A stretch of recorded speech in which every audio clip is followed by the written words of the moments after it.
आदरणीय श्री 1008 श्री महंत पासाराम जी तथा छात्रावास अध्यक्ष तथा समस्त शिक्षक गणों को मेरा सादर प्रणाम। मैं भरत निवासी कक्षा 10 का विद्यार्थी आप सभी को गणतंत्र दिवस की हार्दिक शुभकामनाएं देता हूं।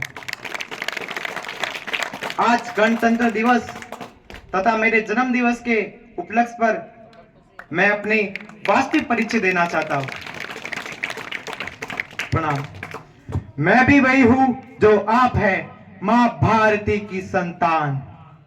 आपकी तरह मेरी सलाहों में भी तपस्वियों का तेल भरा है। आज अपना परिचय इसलिए दे रहा हूं क्योंकि प्रणाम करके परिचय देना हम भारतवासियों की परंपरा है।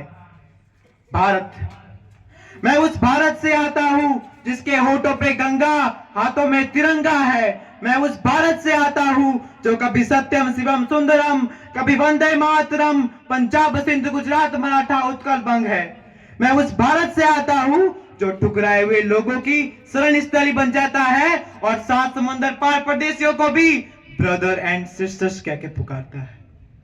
वसुदेव कुटुंबकम के सिद्धांत पर जिया भारत वह नीलकंठ है जिसने खुद विष पीकर दूसरों को अमृत पान किया। मैं उस भारत से आता हूं जिसने विश्व को हितोपदेश और कर्मयोग सिखाया, लेकिन खुद को कभी अपना और पराया ना सीख पाया। मेरा भारत कर्मण्यवादी कारस्ते गाता है, तीनों लोक का स्वामी होकर भी मां कर चुराता है और महाअवतार होकर भी मां के हाथों मार खाता है। मैं गौतम के भारत से आता हूं जहां जनहित के लिए एक राजपुत्र सन्यासी हो जाता है।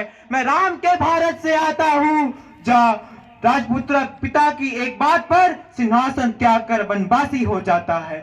मैं उस भारत से आता हूं जहां स्त्री को उसके स्वाभिमान से पहचाना जाता है और मां को मां शक्ति कुंती माना जाता है और 5 पतियों वाले द्रौपदी को देवी माना जाता है। मैं उस भारत से आता हूं जो शांति का पहला संगनाद और मानवता का अंतिम आसरा है।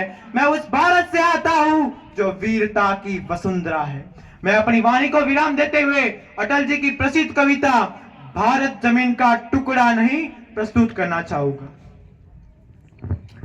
भारत, भारत जमीन का टुकड़ा नहीं, एक जीता जागता राष्ट्र पुरुष है। ये वंदन की भूमि है, ये अभिनंदन की भूमि है। ये वंदन की भूमि है, ये अभिनंदन की भूमि है। ये अर्पण की भूमि है, ये तर्पण की भूमि है। इसका कंकर कंकर हमारे लिए शंकर है, इसका बिंदु बिंदु हमारे लिए गंगा जल है। हम जिएंगे तो इस भारत के लिए और मरेंगे भी इस भारत के लिए, और मरने के बाद गंगा जल में बहती हुई हमारी अस्थियों को कोई कान लगाकर सुनेगा तो एक ही आवाज आएगी, भारत माता की जय।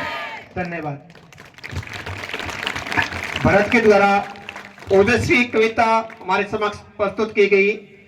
मैं गीता, बाइबल, कुरान रखता हूँ, सभी धर्मों का मैं सम्मान रखता हूँ। मेरे पुरखों की जागीर है लोगों, मैं अपने दिल में हिंदुस्तान रखता हूँ, मैं अपने दिल में हिंदुस्तान रखता हूँ। कार्यक्रम